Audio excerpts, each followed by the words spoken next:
To be clear, Dungeons & Dragons 5e is not or was not broken.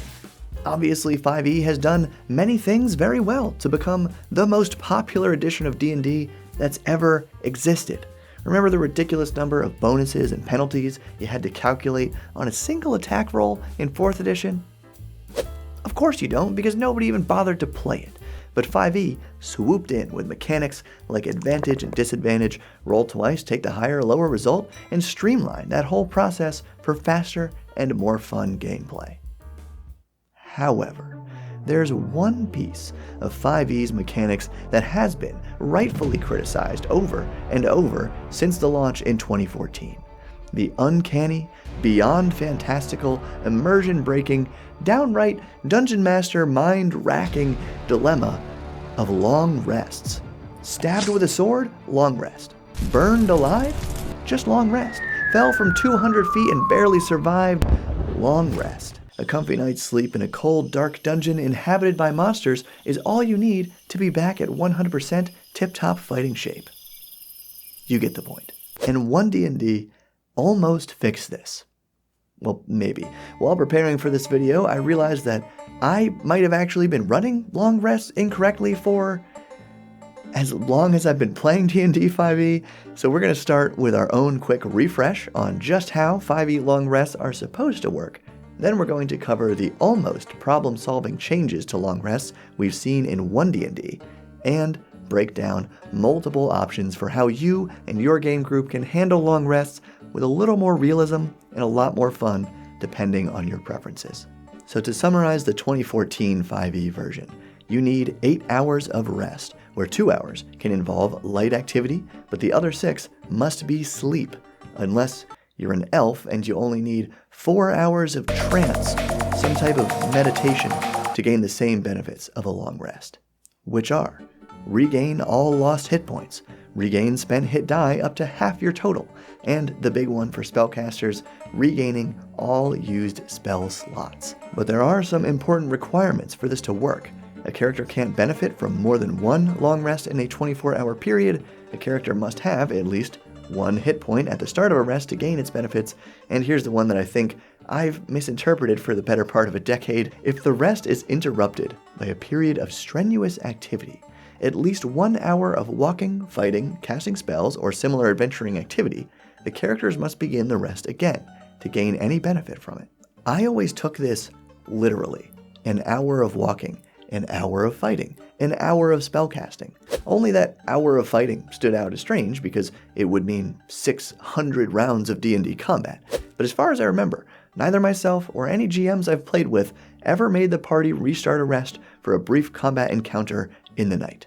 So please let me know in the comments how you interpreted that, but this is why I thought that the first One D&D playtest fixed long rests by saying if a long rest is interrupted by combat or by 1 hour of walking, casting spells, or similar activity, the rest confers no benefit and must be restarted.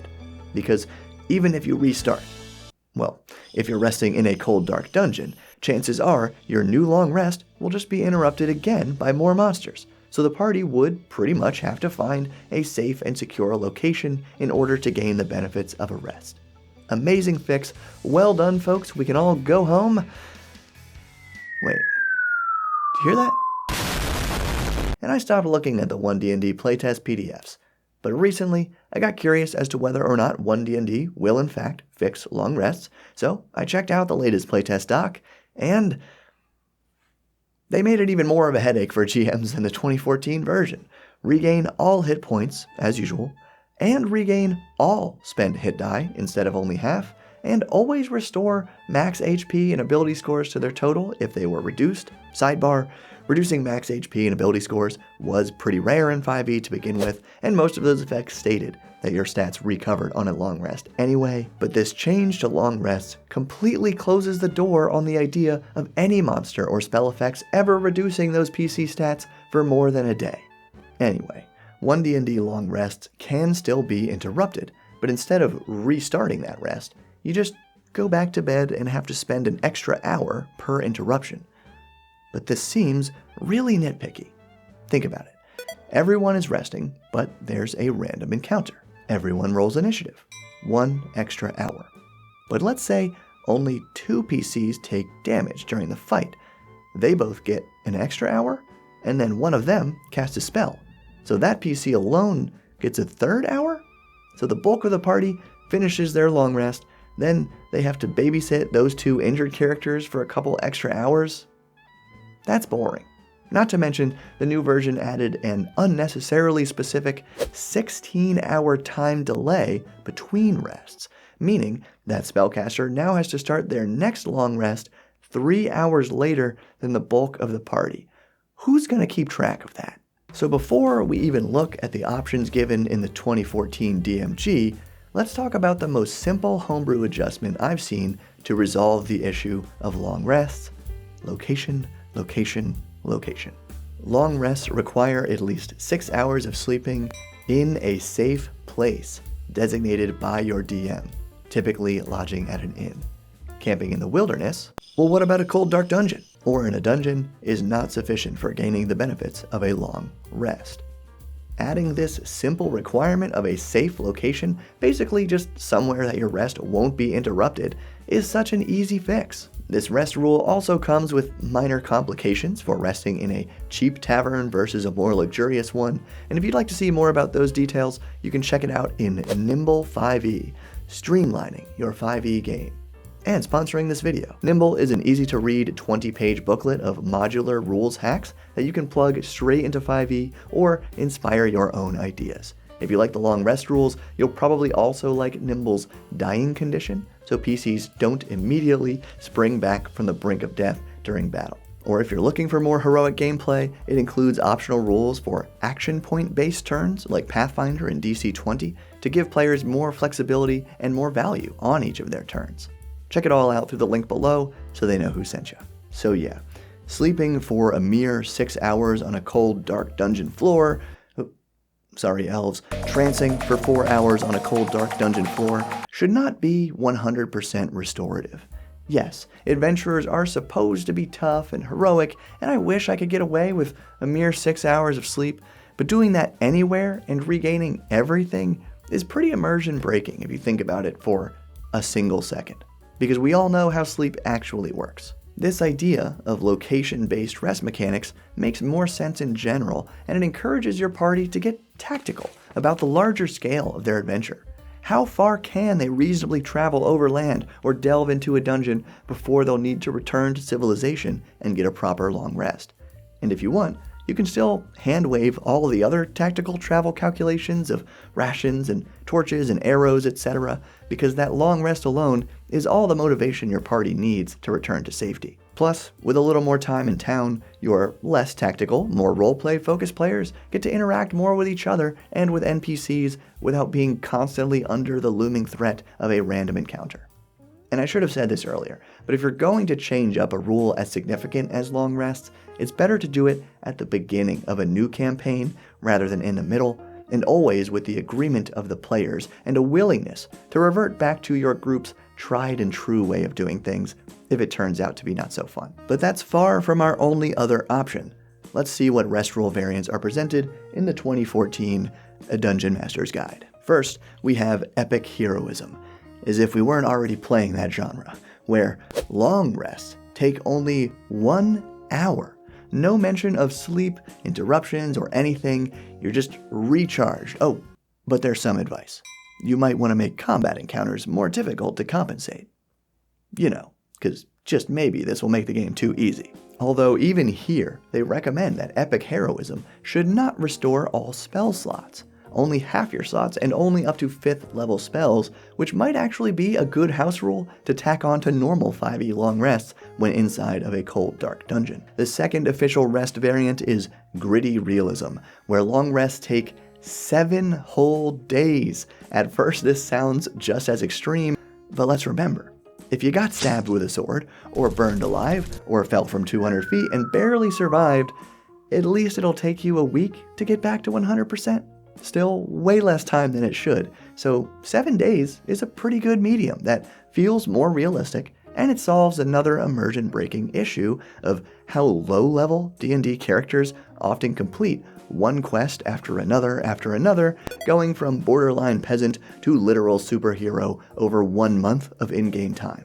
Also, as I suggested with the Nimble method, this slower approach to resting is good for campaigns that emphasize intrigue, politics, and interactions among other NPCs, because it leaves more time to roleplay and consider what the characters do with all their gold looted from the dungeon. Now, I'm hoping someone in the comments can back me up on this next idea. I believe the Dungeon Dudes once suggested using gritty realism rests during gameplay outside of a dungeon, and switching to the normal 5e rest rules inside of a dungeon. This seems like a pretty good approach because gritty realism doesn't allow your party to get a whole lot done each time they delve into a dungeon, and overall, I like how this mix of rules supports the idea that where you rest matters. But Bob, I don't want to use different subsystems per rest depending on where I'm resting. Yeah, me neither. So check this one out. To rest, a character must consume a ration and sleep for 8 hours. Sleep can be broken up for light and routine tasks, such as taking a turn on watch. I already like how we're not saying, well, rest is 8 hours long, but it's actually only 6 hours long if you do these specific tasks in a 2-hour period. Forget about it. 8 hours, eat a ration, and just be reasonable when interpreting routine tasks. However, each stressful interruption of rest, including combat, requires an affected character to make a DC 12 Constitution check.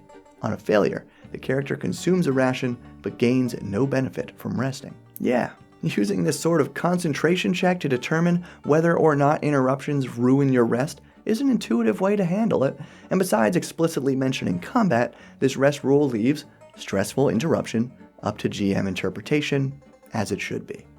And there's more.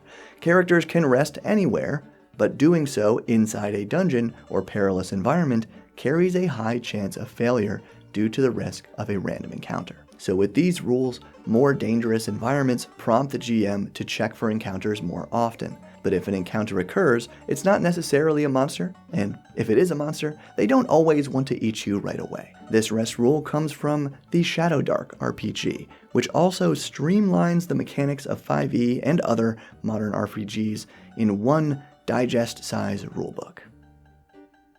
My physical copy is shipping soon, but it mixes those smooth modern mechanics with an old-school, dungeon-heavy style of play. Therefore, while these rest rules are honestly quite similar to 5e's 2014 normal rest rules, they work well in this game because your party is spending a lot of time in dungeons, so being able to rest in a dungeon is necessary, but still risky. Like, my level 4 party of 5e characters are about to enter the Tomb of the Nine Gods, and according to the book, they should be level 9 by now. So fortunately, my players are smart and we homebrew a lot, hence how they even made it here at only level 4, but they're going to need to rest inside this dungeon because it literally traps you inside. So Shadowdark style resting makes sense for this style of gameplay. And I really should have clarified this earlier, but that's why 5e long rests are a problem. They are built for encounter after encounter after encounter, dungeon delve style, while most 5e campaigns involve a lot more overland travel and exploring urban environments and role-playing. Dungeon delving is certainly there, but most of the time you're not literally trapped in the dungeon and you can go rest whenever you want. But if you want to go completely old school, look no further than Dungeon Crawl Classics. I mean, you could actually play old school D&D, but the resting rules are equally demanding, and DCC is packed with lots of other stuff that makes it more forgiving and more fun, in my opinion. A character who actively adventures and gets a good night's rest heals 1 hit point. If a character gets a day of bed rest, they heal 2 hit points per night. First of all, hit point totals in DCC are less extreme than in D&D 5e, so a few hit points go a long way. And this game kind of assumes your party has access to a cleric who can help heal everybody up during or between adventures. And unlike actual old school D&D, you don't necessarily die at 0 hit points. Similar to 5e, though less extreme again, your fellow party members have a decent chance to save you from death during combat. To me, this ruling hits a good level of realism, like the 5e gritty realism rule, But it's easier to track because rather than worrying about interruptions and restarting your 7-day rest period, it's just a matter of 1 or 2 hit points per day, and each player can track it individually without the GM having to worry about it at all. So let me know what you think about these resting rule options, and share this video with your game group to see what they think too. Remember to give this video a thumbs up if you found it inspiring, and consider joining Patreon through the link below to support what I do directly. But thank you for all your support, and keep building. And if you can't tell by my voice, I really need a long rest. See ya.